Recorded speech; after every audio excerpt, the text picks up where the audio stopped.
兄弟一二三四五，兄弟个十百千万，呼呼，嘿呦！兄弟相逢3万9，兄弟论道2杯茶，兄弟投缘似。Outlaws of the Marsh, Chapter 2. Arms instructor Wang goes secretly to Yan'an Prefecture. 9 Dragons Shijin wreaks havoc in Shi family village. During the reign of Emperor Jizong, who ruled a long time after Renzong, in Bianliang, the eastern capital, in Kaifeng Prefecture, previously called Xuanwu District, lived a young scamp named Gao. A second son, he was quite useless. He cares only for jousting with spear and staff. He was an excellent football player. People in the capital were fond of making quips. They dubbed him Gao Chu, or Gao the Ball. Later, when he prospered, he changed Chu to another character with the same sound but with less intelligent meaning. In addition to his skills with weapons, Gao Chu could play musical instruments and sing and dance. He also learned a bit about poetry and versifying. But when it came to virtue and proper behavior, he didn't know a thing. He spent his time gadding about the city and its environs. Thanks to him, the son of Master Wang, an iron shop owner, dissipated a considerable sum of money in theaters, gambling dens, and brothels. For this reason, the father made a written complaint against Gao to Kaifeng Prefecture. The prefect gave Gao 20 strokes, banished him from the city, and forbade the people of eastern capital from either feeding him or giving him a shelter. Gao Chu's solution was to proffer his services to one Liu Shichuan, known as Liu the Eldest, who ran a gambling house in Linhuai Prefecture west of the Huaihe River. Liu surrounded himself with idlers and riffraffs from all over. Gao Chu remained with Liu for 3 years. The Emperor Jizong prayed to heaven south of the city, and this caused the winds and rains to become very propitious. The emperor was moved to benevolence, and he declared a general amnesty. Gao Chu was able to return to the capital. Liu the Eldest wrote a letter of introduction to Dong Jiangxi, a relative of his who ran a medicinal herb shop near the Bridge of Golden Girders, gave Gao some traveling money, and told him Dong would take care of him. Gao said goodbye, shouldered his pack, and returned to the city, where he delivered the letter to Dong. The druggist took one look at Gao, then read the letter. "How can I put this man up in my home?" He mused. "It would be different if he were straight and honest. The children would learn from him. But he's just a loafer, an untrustworthy fellow who's been exiled for breaking the law, and not the kind likely to reform. If I keep him here, he's liable to teach the children bad ways. And if I don't, I'll be offending Liu the Eldest." He had no choice but to receive Gao into his home with pretended delight. Dong feasted him for 10 days. Then he got an idea. He presented Gao with a suit of clothes and handed him a letter of introduction. "The light in my household is too feeble," he said. "It only will be holding you back if I keep you here. I'm turning you over to Su Jr., the court scholar. With him, you'll be able to make a start. How does that sound?" Gao thanked him gratefully. Dong had a servant take the letter and escort Gao to the court scholar's residence. There, a gentleman reported Gao's arrival. The scholar came out and greeted him. He saw from the letter of introduction that Gao was a scamp. I can't take this man in," thought the scholar. "As a favor to Dong, I'll send him to Wang Jinqing, the young prince consort, to serve as a retainer. The young prince likes that sort of fellow." He wrote Dong a reply and let Gao stay the night. The next day, he wrote another letter and dispatched it with a steward, who took Gao Chu to the residence of the young prince. Wang had married a young sister of Emperor Jizong before he took the throne and while Emperor Shenzong still reigned. The young prince was partial of adventurous men, and he staffed his retinue with them. He liked Gao the moment he saw him with the scholar's letter-bearing servant. He wrote an immediate reply accepting him as a retainer. From then on, Gao remained with the prince, coming and going like one of the family. As the old saying has it, distant friends grow ever distant. Friends at hand grow closer still. To celebrate his birthday, the young prince ordered that a feast to be laid, and invited Prince Duan, his wife's younger brother.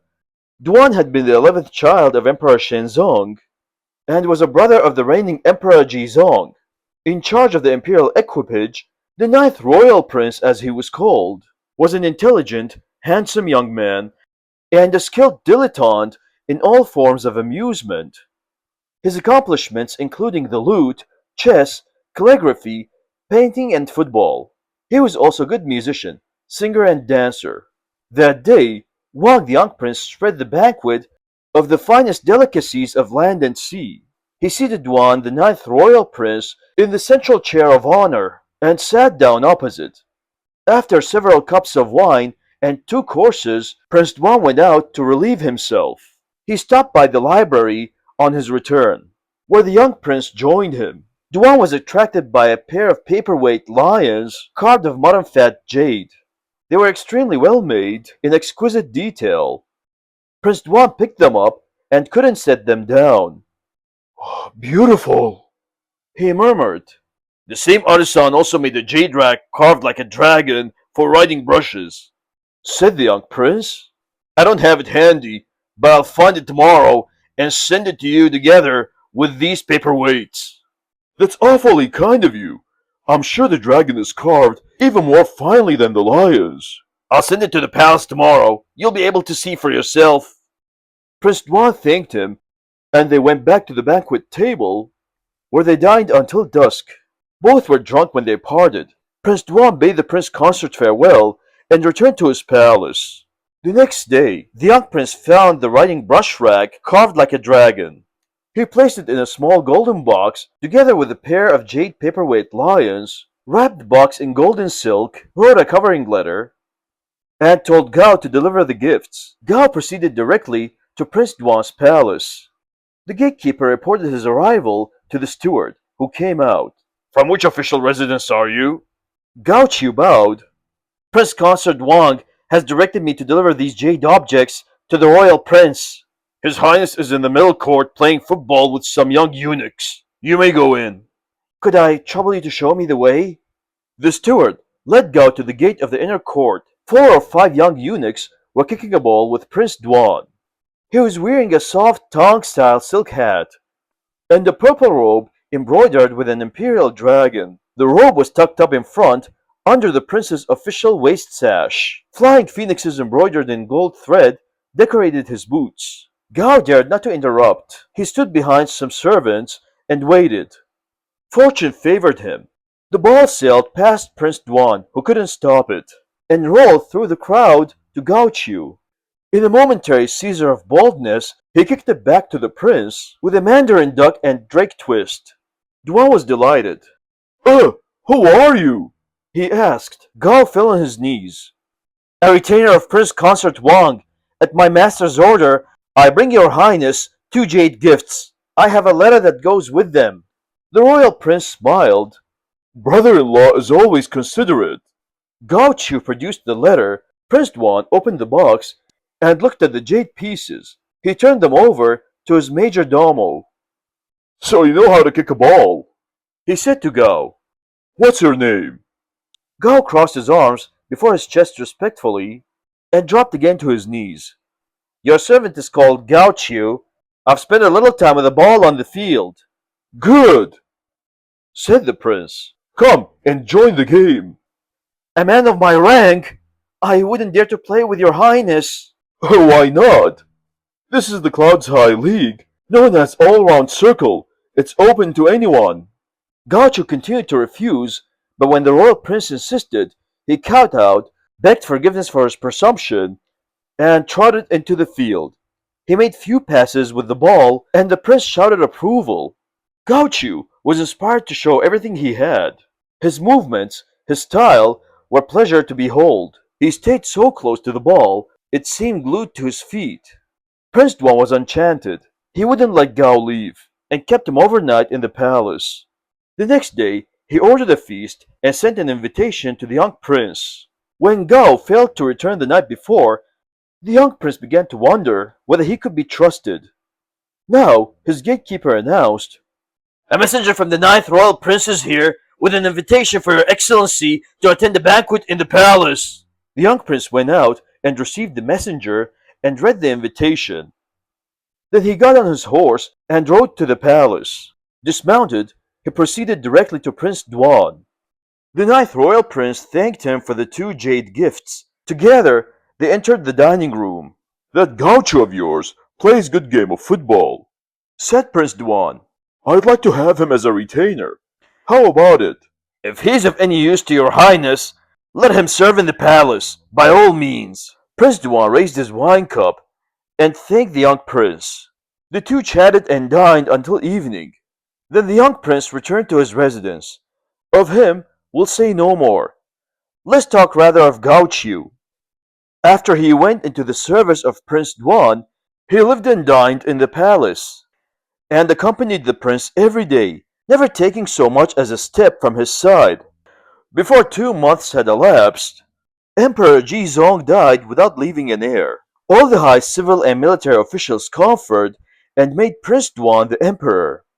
He was known as Emperor Huizong, and bore the title of High Priest of Jade Purity and Taoist Sovereign of Provident Truth. Huizong assumed the throne, and all went well. One day, he said to Gao Qiu, "I'd like to raise you in rank, but you'll have to perform some meritorious deed on the border first. I'll have the Council of Military Affairs put you down as available for imperial appointment." Less than half a year later, he was able to make Gao Qiu a marshal commanding the imperial guards. Gao Qiu selected an auspicious day and hour to assume office. All the officers of mighty imperial guards, both infantry and cavalry, who would be serving under him, came to pay their respect. Each showed his identification document and registered. Gao Qiu examined the roster name by name. Only Wang Jin, an arms instructor in the mighty imperial guards, had failed to appear. Half a month previous, he had reported ill. Because he had not yet recovered, he hadn't returned to duty. Marshal Gao was furious. "Nonsense!" he shouted. "Sheer insubordination! He sent his identification document, didn't he? The oaf is just pretending to be sick! Bring him here at once!" Gao dispatched an officer to Wang Jin's house to arrest him. Now this Wang Jin had no wife or children, only an aged mother in her 60s. The officer said to him, "Marshal Gao has taken the office today. When he checked the roster, you weren't there. The chief of staff explained that you were sick at home and that your excuse was properly registered. But Marshal Gao is very impatient. He wouldn't believe it. He insists that you're faking and wants you arrested. Please come along with me, arms instructor. Otherwise, I'll be in trouble." Wang Jin had no choice but to go to headquarters, sick as he was, and reported to the marshal. He kowtowed 4 times, hailing Gao respectfully, then rose and stood to one side. "Are you the churl whose father was Wang Shang, an arms instructor in the district garrison?" Gao demanded. "I am that humble person," replied Wang Jin. "Rogue!" cried Gao. "Your father was only a medicine peddler who twirled a staff to attract a crowd. What do you know about military arts? The previous commander must have been blind to appoint you arms instructor. How dare you snub me and fail to report for roll call? Whose backing have you got that you can feign illness and loll around at home?" "Your humble servant would never dare. I really haven't fully recovered." "Criminal! If you are sick, how could you come?" "When the marshal summons me, I must obey." Gao was enraged. "Guards!" he roared. "Seize this fellow and give him a good beating!" No, please don't. Many of the junior officers were friends with Wang Jin. Together with the chief of staff, they pleaded, "Today is a lucky day the marshal is assuming office. Please, let the arms instructor off. As a favor to these officers, I'll excuse you today, criminal!" shouted Gao. "I'll settle with you tomorrow!" Wang Jin thanked him. Only then did he raise his head and get a look good at Gao Chu. As he left the gate of the headquarters compound, Wang Jin sighed. My life is in danger. So that's our fine Marshal Gao, loafer, and football player, Gao the Second. When he was learning to joust with staves, my father gave him such a drubbing he couldn't get out of bed for 3 months. He hated us ever since. Now he's come up in the world and been appointed commander of the Imperial Guards. He sure wants revenge. Who would have thought that I'd be under him? As the old saying goes, fear no officials, except those who officiated over you. How can I stand up against him? What am I going to do? He returned home very depressed and told his mother about it. The two held their heads and wept. Son, Said the mother, of all 36 ways to get out of trouble, the best way is leave. Only I'm afraid you have no place to go. You're right, mother. said Wang Jin. I thought it over, and that's how I feel too. The border garrison of Vienna Prefecture is governed by old General Zhang.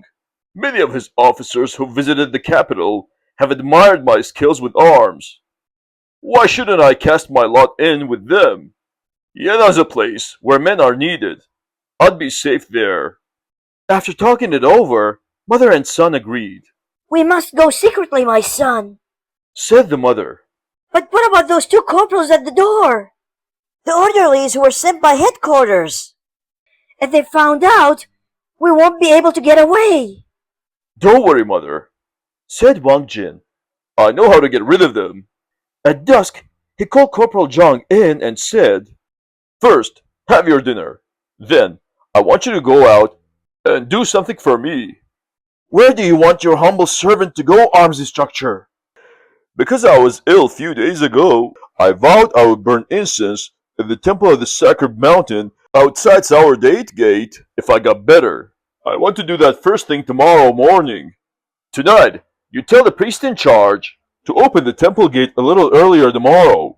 I'll be the first worshipper. I want you to buy 3 types of sacrificial meat. You can spend the night in the temple and wait for me there. Corporal Zhang promised to do as he was bid. He had his dinner, got things ready, and left for the temple. That night, mother and son packed their bedding and clothing, their silk and silver, and placed them in containers to be carried on shoulder pole. They also filled 2 saddle bags with fodder for the horse. At the 5th watch before dawn, Wang Jin summoned Corporal Li and said, Take these silver coins to the temple. You and Corporal Zhang buy and cook the 3 kinds of sacrificial meat. And wait for me. I'll join you as soon as I've bought some sacrificial paper ingots and candles. Corporal Li took the silver and departed for the temple. Wang Jin got the horse ready, loaded the saddlebags, tied them firmly in place, led the animal outside the rear gate, and helped his mother mount. All the heavier household belongings they left behind. Wang Jin locked the front and rear gates, raised the carrying pole on his shoulder, and walked behind the horse. It was the 5th watch, taking advantage of the darkness before dawn. They left the city by the west gate and set out along the road towards the prefect of Yan'an. To get back to the 2 orderlies, they bought the sacrificial meats, had them cooked, and waited in the temple until late morning. But Wang Jin failed to appear. Corporal Li became worried. He returned to the house and found the gates locked. He couldn't get in, either front or back. Li inquired among the neighbors for several hours, but no one had seen the arms instructor. It was getting late. Corporal Zhang in the temple grew suspicious, and also hurried to Wang Jin's house. The 2 soldiers searched until dusk, but even after dark, neither Wang Jin nor his mother returned. The following day, the 2 corporals inquired about Wang Jin in the homes of his relatives, but could not discover any trace of him. Afraid of being implicated, they reported to the Imperial Guard's headquarters. Arms instructor Wang Jin and his mother have fled! Their destination is unknown! Gao Chu cried angrily, So this criminal has escaped! We'll see how far he can get! He notified every prefecture and district to arrest Wang Jin on sight as a deserter. Since the two corporals had reported the matter voluntarily, they were not charged. Of them, we shall say no more. Let us speak rather of arms instructor Wang Jin and his mother. They ate and drank only when hunger and thirst compelled them, stopping at night and traveling on again at dawn. One day towards evening, after more than a month on the road, Wang Jin, who was carrying a laden shoulder pole behind the horse his mother was riding, said, "Heaven has been merciful. We've escaped the danger that was spread like a net over the earth and sky. We're not far from Yan'an Prefecture. Even if Marshal Gao sent men to arrest me, they couldn't catch us now." Mother and son, rejoicing, passed an inn without noticing it. There was no village in sight now. Although it was late, they didn't know where they could spend the night. Just then, they observed a lamp gleaming in a distant grove. "That's the answer," said Wang Jin. "We'll go there. We can apologize for disturbing them, ask them for a place to spend the night, and go on again in the morning." Entering the grove, they found a large manor enclosing by an earthen wall. Around the outside of the wall were 200 or 300 big willows. Wang Jin knocked on the gate a long time. Finally, a vassal came out. The arms instructor set down his load and greeted him. "What do you want?" the man asked. To tell you the truth, Said Wang Jin, my mother and I tried to cover too much ground and we passed an inn. There doesn't seem to be any inns or villages around here. We hope you can put us up for the night. We'll leave tomorrow morning. We'd be gladly to pay whatever is customary for the lodgings. Please, let us impose on your kindness." "Wait a bit," said the vassal. "I'll ask the squire. If he agrees, you can come in." "Sorry to trouble you, brother." Before long, the man returned and said, "My master bids you both to enter." Wang Jin helped his mother dismount. Carrying his shoulder pole and leading his horse, he followed the vassal to a threshing ground. There he set down his burden and tied the horse to a willow tree. Mother and son went to a hole roofed with thatch. The squire was waiting for them. He was a man over 60. His hair and beard were white. He wore a hood and a straight-cut, loose-fitting gown, tied his waist by a black silk sash. His feet were shod in tanned leather boots. Wang Jin kowtowed respectfully. "That's not necessary." The old man said hastily, "Your travelers have been exposed to elements. Please be seated." Mother and son completed their ceremonial greetings and sat down. "Where are you from?" Asked the squire. "Why have you come here so late in the day?" "Your humble servant is called Zhang," said Wang Jin.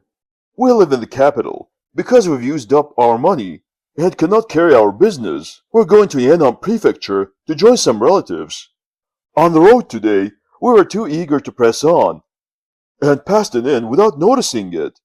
If you'll permit us to spend the night here, we'll leave in the morning and pay whatever is customary for accommodations." "Certainly. Who carries his lodgings with him when he travels? I don't suppose you and your mother have eaten." The squire told his vassal to bring food. Soon a table was set up in the hall, and the vassal came with a tray bearing 4 vegetable dishes and one of beef. He set these on the table and heated some wine, which he served first.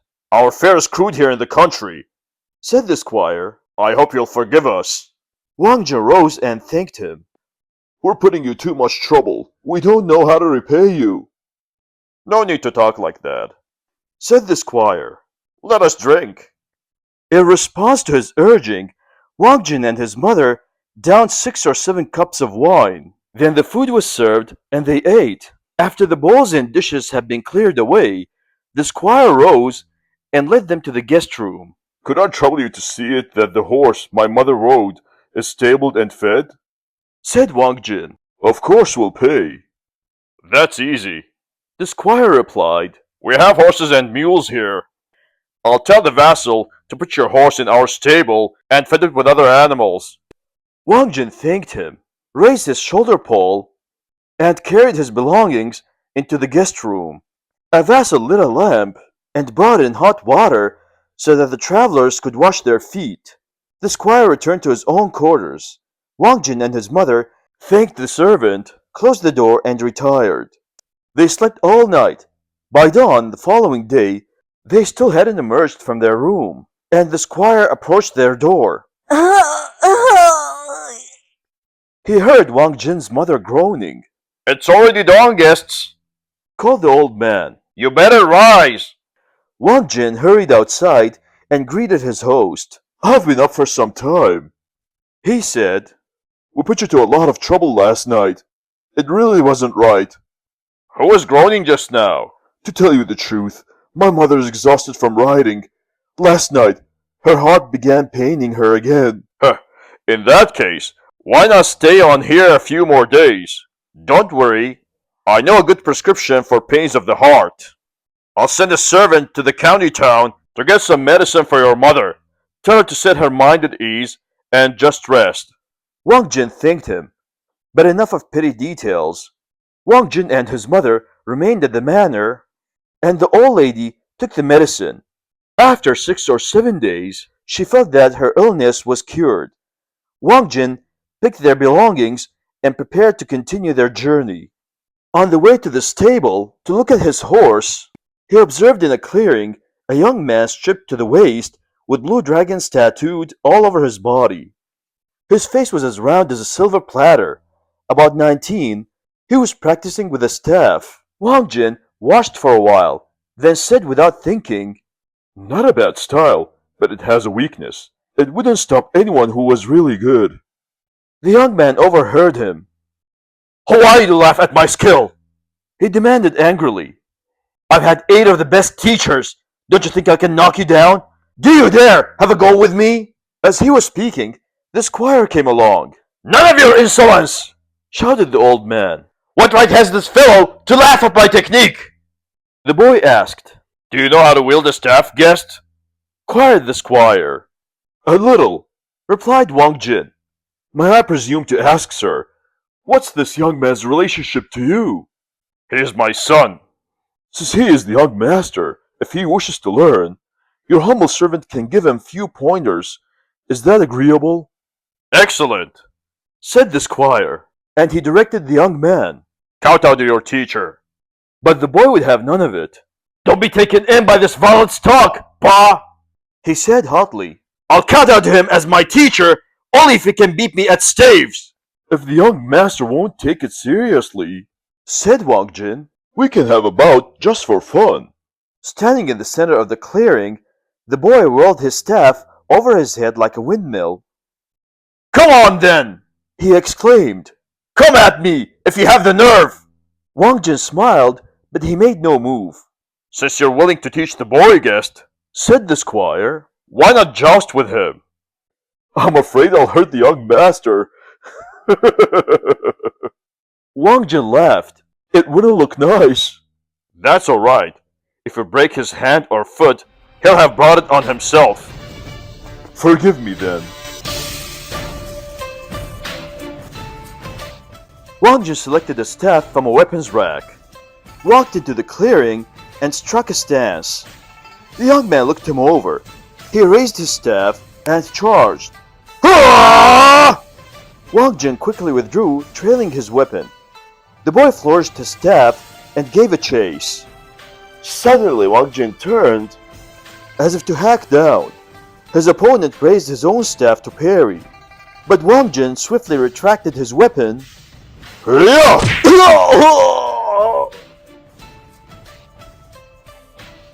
then thrust it against his adversary's chest. The boy fell flat on his back, his staff flying off to the side. Wang Jin cast his weapon away and hurried to help the young man. I'm terribly sorry, he said. The boy crawled to his feet.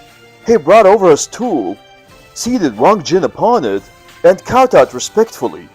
I've studied with many instructors, he said, but they've taught me practically nothing. Teacher, all I can do is beg for your guidance. My mother and I have imposed on your household for several days with no way to show our gratitude. It's only right that I should do my best. The squire was very pleased. He told his son to dress, and all went to rear hall and sat down. The old man ordered a vassal to slaughter a sheep and prepare wine and food and fruit. Then he invited Wang Jin and his mother to join him in a feast. When the four were seated at the table, the old man poured out the wine. Rising, he toasted Wang Jin. "With your remarkable skill, you must be an arms instructor." He said, "My son has eyes but didn't recognize Mount Tian Shan." Wang Jin laughed. To a true man, one tells the truth. Your servant's name isn't Zhang, it's Wang Jin. I'm an arms instructor in the eastern capital's mighty Imperial Guards. I play with spears and staves every day. Gao Chu, who has just been appointed commander of the Imperial Guards, once was beaten by my father, has been longing for revenge, and wants to take it out on me. Being under his command, I can't stand up against him, so I've run off with my mother. We're heading for Yan'an Prefecture to join the border garrison commanded by old General Zhang. We never expected that we would come here and be so well treated by you, sir, and your son. You've cured my mother's illness and entertained us for days. We've really imposed too much. If your son wants to learn, your servant will gladly teach him with all his heart. What he's learned so far are a lot of flashy maneuvers. They look good, but they're not of use in combat. I'll teach him from the beginning." My son, Said the squire. admit your defeat. Kowtow to your teacher once again. The young man did so. Let me tell you, honored teacher, The old man continued. my clan has always lived here in Huayin County. There before us is Mount Shahua. The village is called Shi Family Village. All the 300 or 400 families in it are named Shi. My son, since childhood, had no interest in farming. He cares only for play with weapons. His mother tried in vain to talk him out of it. She finally died of worry. I had to let him have his way.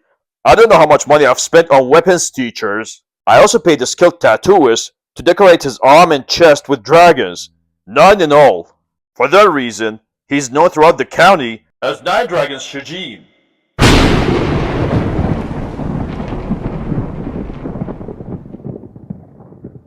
It's good that you've come, instructor, and complete his training. I'll reward you handsomely. Wang Jin was delighted.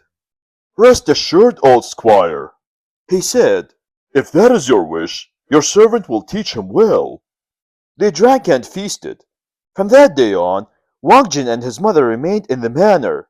Wang Jin instructed the young man every day, teaching him the use of 18 weapons: lance, mallet, longbow, crossbow, jengal, joint baldrins, truncheon, sword, chain, hooks, hatchet, axe, trident, halberd, shield, staff, spear, and rake. Squire Shi went to the county town of Huayin to serve as ward chief.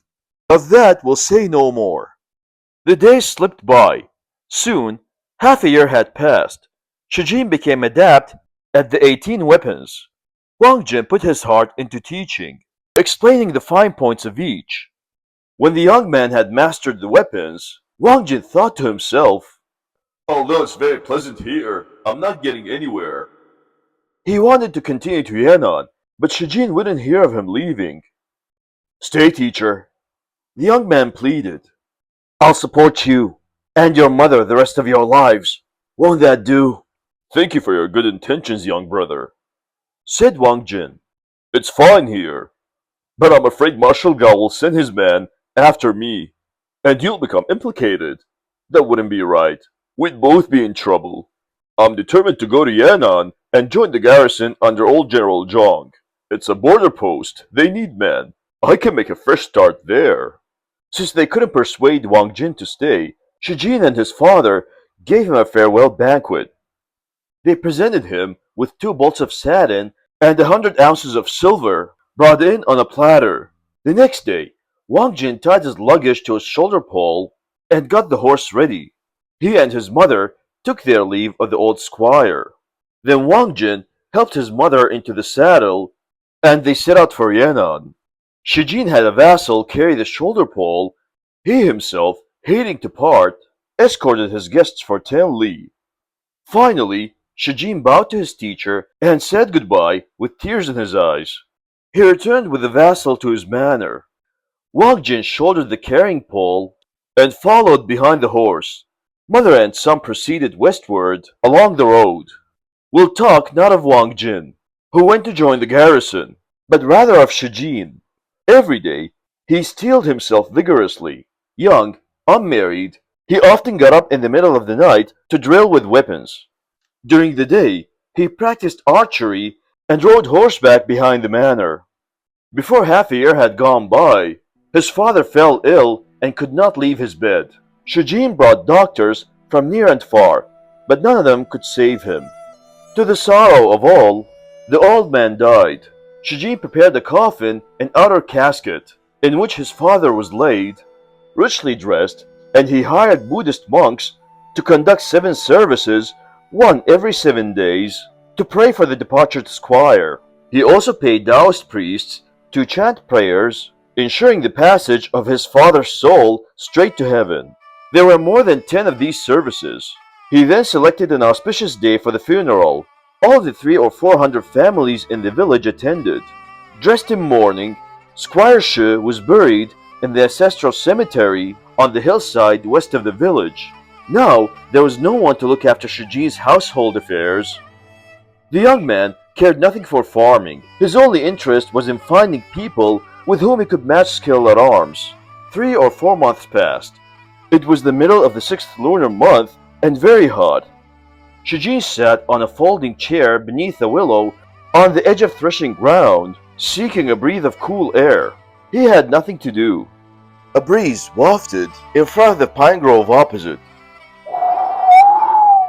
How refreshing, thought Shujin. Suddenly he saw a man poke his head out of the grove and peer around. Who's that over there? Shujin shouted, Look at our manor! He leaped to his feet and ran to the trees. There, behind the pine, he discovered Li Ji, the rabbit hunter. Why are you watching the manor? Shujin demanded. Are you spying on me? Li Ji came forward and greeted him respectfully. Your humble servant was looking for Shorty Chu. I wanted him to have a bowl of wine with me. When I saw the young master sitting here, enjoying the breeze, I didn't dare to intrude. Let me ask you, you used to come often and sell us game. I never underpaid you. Why have you stopped? Do you think I don't have money?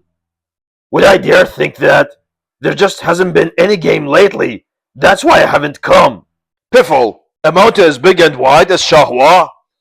Do you expect me to believe there are no deer, no rabbits? So you haven't heard, young master? Bandits have built a fort on the mountain.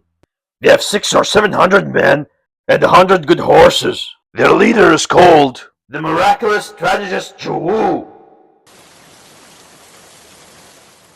The second in command is called Gorge Leaping Tiger Chenda. The third is called White Spotted Snake Young Chun.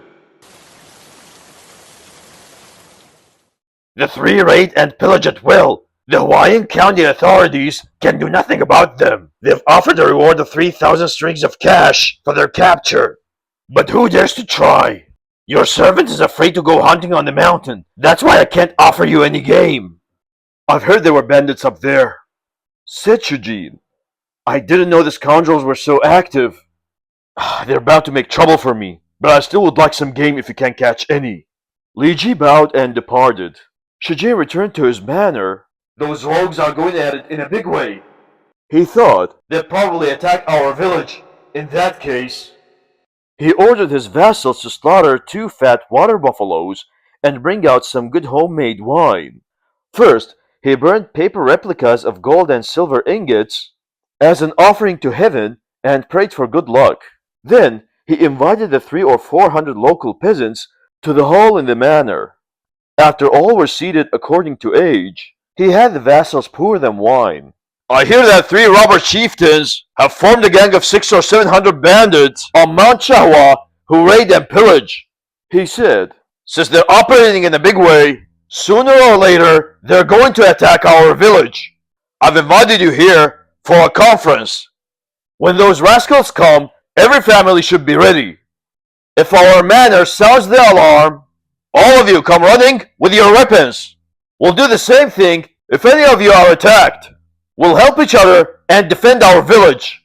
If the chieftains come, I'll deal with them personally, You make the decisions, young master, said the peasants. We depend on you. When the alarm sounds, none of us will stay away.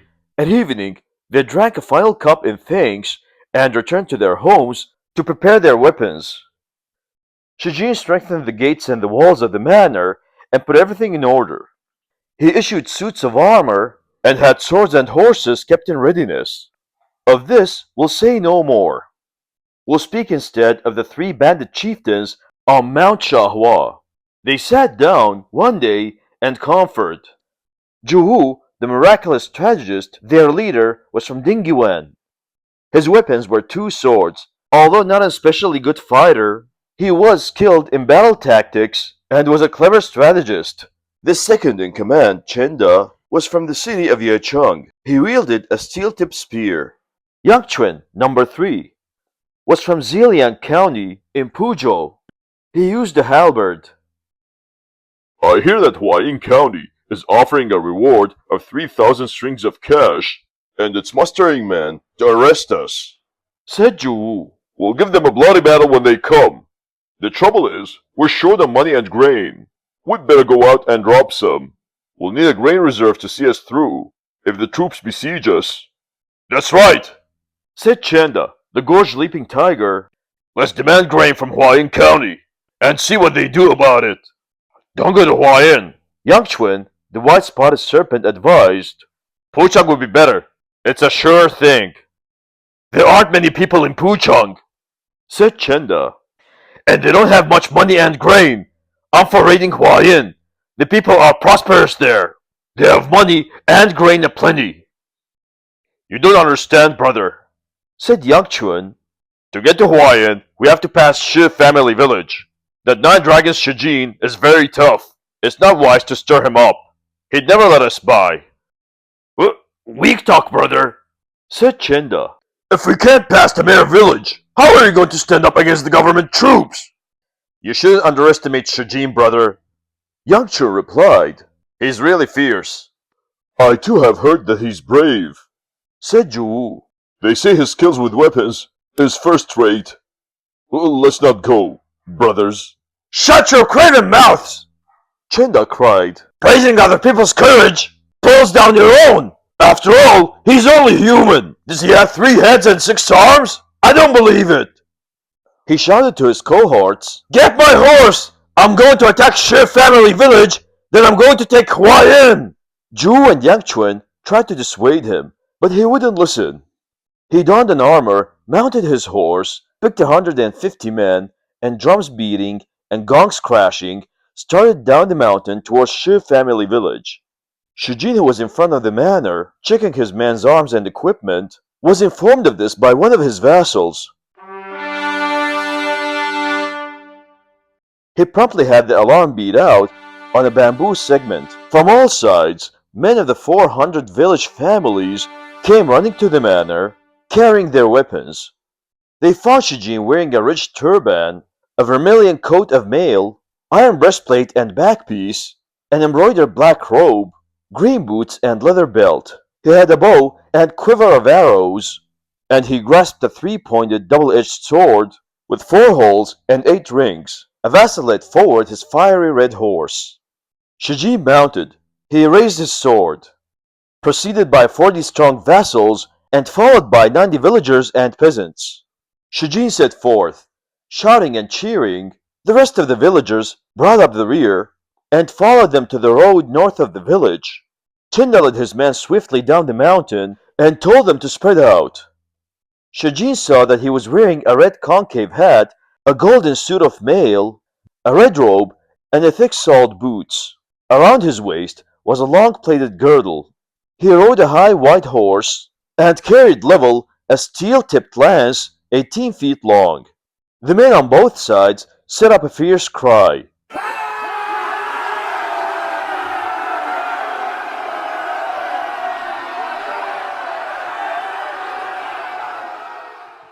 From their mounts, the 2 leaders looked at each other. Chenda bowed in his saddle. You murder and burn, rob and plunder! Your terrible crimes are all punishable by death! Shijin shouted. Haven't you heard of me? Where did you get the gall to come and tweak the tiger's whiskers? We're short of grain in our mountain fortress. Chenda replied, We hope to borrow some in Hawaiian. The road brings us by your honorable manor. But of course we wouldn't dare to touch a blade of grass here. Let us pass. We'll think properly on our return. Nonsense! I'm the war chief. I've been meaning to go out after you bandits. But now you've come to me. If I let you go and the magistrate hears about it, I'll be implicated. Within the four seas, all men are brothers. We'll trouble you to let us by. Enough of idle chatter. Even if I were willing, there's another who won't agree. You'll have to ask him. And who is that, good valiant? The sword in my hand. Chenda grew angry. Don't push me too far! You'll force me to retaliate! Shijin, also angry, flourished his sword, spurred his horse, and charged. Chenda struck his own mount and galloped forward with leveled lance.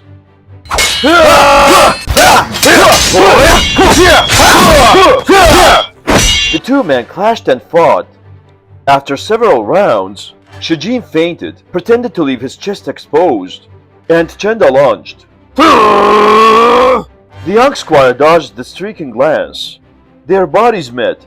Shijin threw an agile arm around Chenda's waist, seized him by a plaited girdle, and... with a quick twist, lifted him from his decorated saddle and flung him to the ground. The bandit leader's horse dashed away like the wind. Shijin shouted for his men to tie Chenda up. The rest of the bandits were driven off. Shijin returned to the manor and had Chenda bound to a pillar in the courtyard.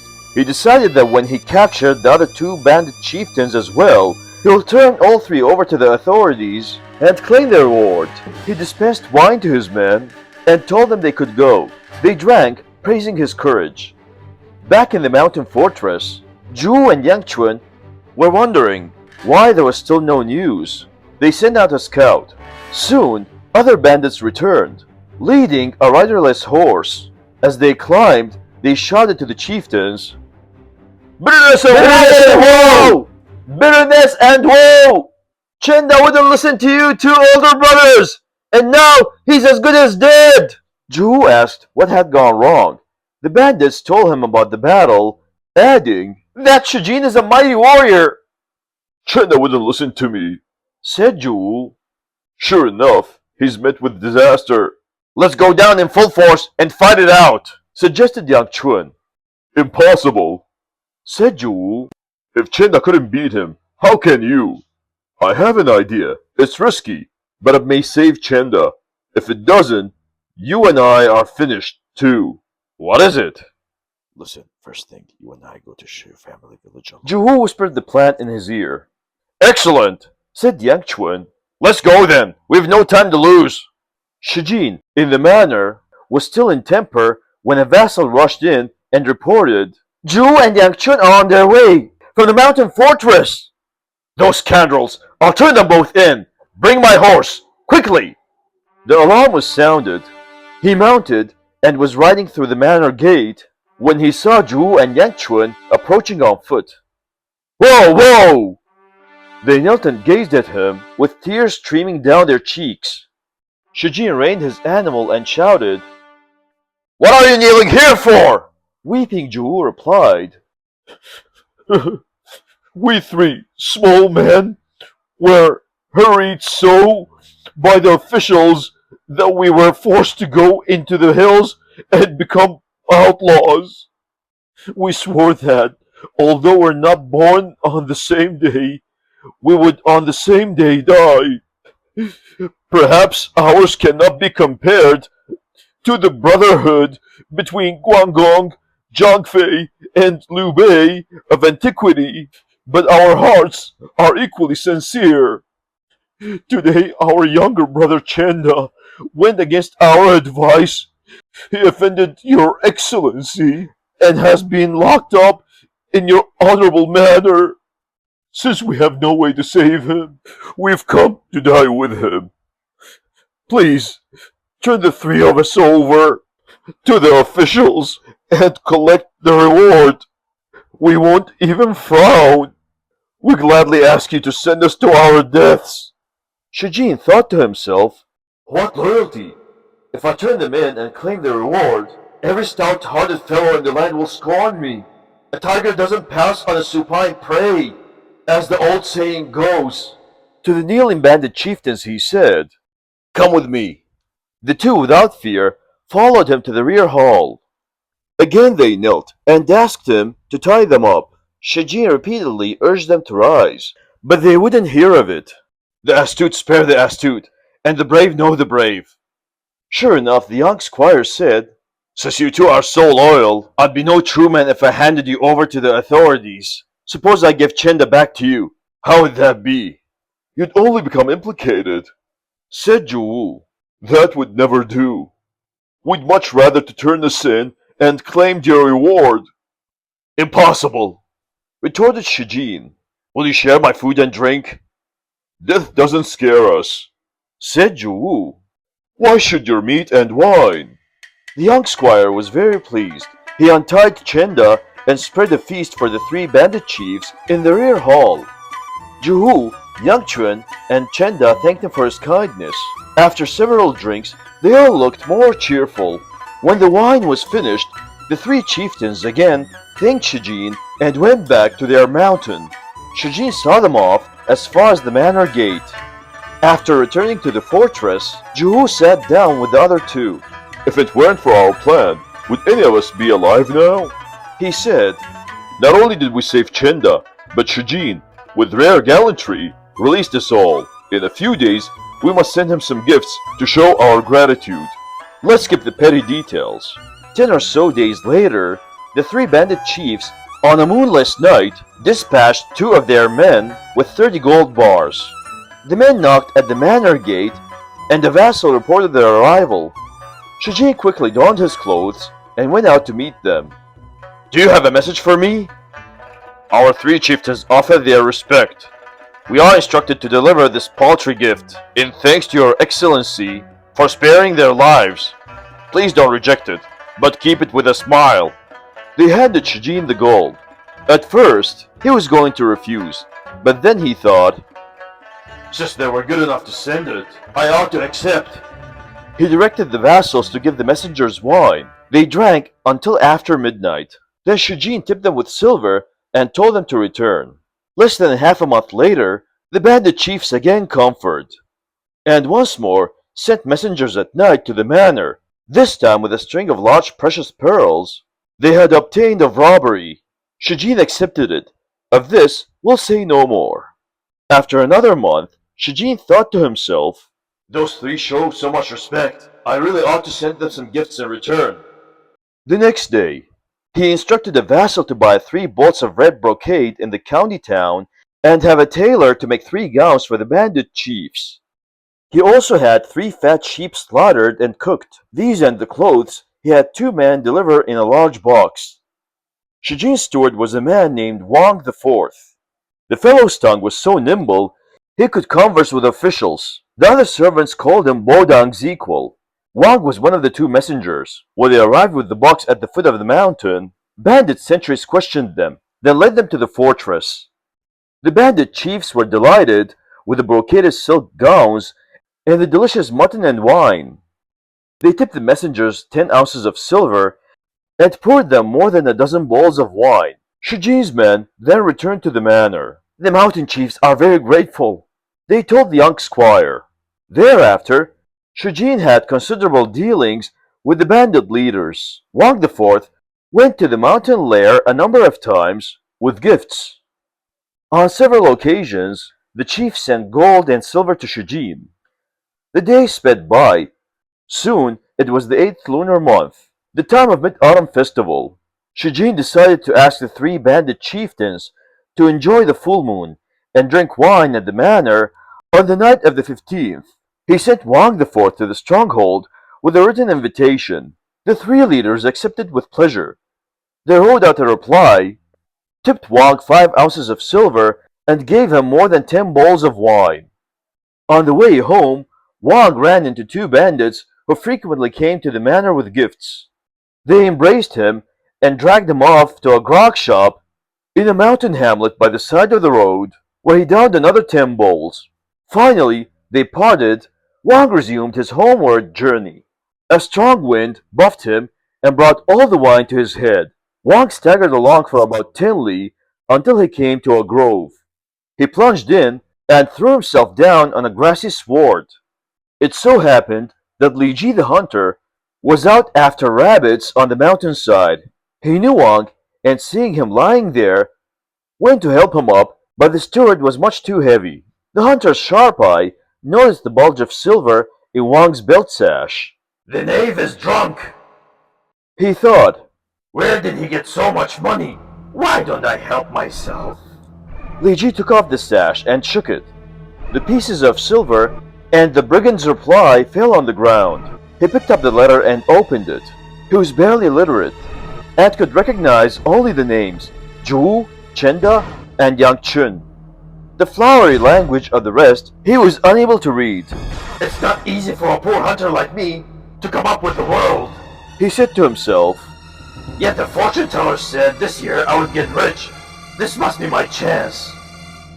In Hawaii town, I saw a proclamation offering a reward of 3,000 strings of cash for the capture of those 3 bandits. No wonder the other day when I was looking for Shorty Chu, that rogue of a Shijin was afraid I was spying on him. He's been in league with those brigands. Right along. Li Ji took the pieces of silver and the letter and headed for Huayan to report to the authorities. When Wang IV awakened, it was already the second watch. He was startled to see himself bathed in pale moonlight. He leaped to his feet and looked around. On all sides were pine trees. He felt his waist. His sash and letter were gone. Wang searched everywhere. He found only the empty sash lying on the grass. Wang IV groaned. It doesn't matter about the silver, he thought. but it's terrible to lose that letter. Who could have taken it? He frowned. If I say I've lost it, the master will be furious. He'll throw me out. I better say there wasn't any written reply. He'll never know the difference. The steward flew back to the manor. It was well into the 5th watch when he arrived. What took you so long? Shijin demanded. Out of courtesy to you, master, the 3 chiefs wouldn't let me go. They plied me with drink till after midnight. That's why I'm late. Did they send any reply? They were going to write one, but I said, since you're definitely coming, why bother with a written reply? Your servant has been drinking. What if I lost it on the way home? That wouldn't be any joke. No wonder everybody calls you Bodang's equal. Shijin commended him smilingly. You're really clever. Your servant didn't dare delay. I hurried back without stopping once. Well then, send someone to the county town. For tidbits to go with the wine will serve our guests. Soon, it was Mid-Autumn Festival. The weather was bright and clear. Shijin instructed the servants to slaughter a big sheep and kill over 100 chickens and geese and prepare a feast. Juhu, Chinda, and Yangchuan directed their minions to guard the stronghold. Towards evening, they came down the mountain with an escort of 5 men. They each carried a halberd and a sword. All were walking, having left their horses in the fortress. They headed straight for the manor. Shijin received them, and they exchanged courtesies. The young squire invited them to the rear garden, where the banquet had been spread. He asked them to take the seats of honor. He sat down opposite. He told the vassals to bolt the front and the rear gates of the manor. As host and guests drank, attendants kept refilling their cups and carving the sheep. By the time several cups were drained, a full moon was rising in the east. They drank and enjoyed the Mid-Autumn Festival and chatted about old things and new. Suddenly, Come on, let's go! Play on! This way, everybody! right here, yes, All right, right let's here, go! this way, This way! I'm in a position! they heard a clamor outside the manor and saw the glow of torches. Shijin, startled, rose quickly. Please remain seated, friends. I'll go and see what's the matter. He said, shouting to his vassals, Don't open the gate! He climbed the ladder to the top of the wall and looked over. The sheriff of Huayin County, 2 constables, and 300 or 400 soldiers had surrounded the manor. Shujin and the bandit leaders groaned. In the light of the torches, the young squire could see a veritable forest of bronzed spears, halberds, 5 tin forks, and barbed spears. The constables were shouting, "Don't let the robbers escape!" If this detachment hadn't come to arrest Shujin and the 3 chiefs, with Shu kill several men, joined with a dozen or more gallants? As a result, warriors gathered deep amid the reeds, and in the shade of lotus leaves wrote craft of war. How did Shujin and the 3 bandit chiefs escape? Read or watch our next chapter if you would know.